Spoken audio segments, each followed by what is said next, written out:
entitled Tragedy and Hope. It was obvious that it would never be read by the masses. It was intended for the intellectual elite.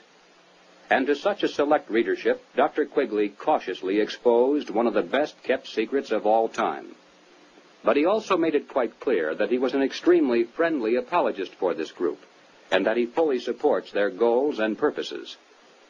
On page 950, Dr. Quigley says, "I know of the operations of this network because I have studied it for 20 years and was permitted for 2 years in the early 1960s to examine its papers and secret records.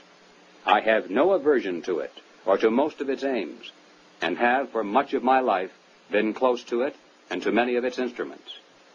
In general, my chief difference of opinion is that it wishes to remain unknown." Dr. Quigley points out that during the past 200 years, while the peoples of the world gradually were winning their political freedom from monarchies, the major banking families of the world were nullifying the trend toward representative government by setting up new dynasties of political control, but behind the scenes, in the form of international financial combines.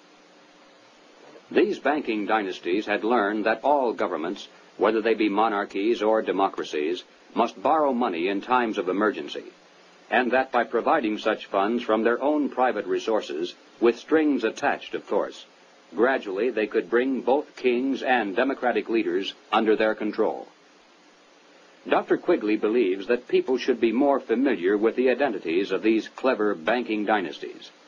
They include such names as Baring, Hambros, Lazard, Erlanger, Warburg, Schroeder, Seligman, the Spires, Mirabeau, Mallet, Fould, and above all,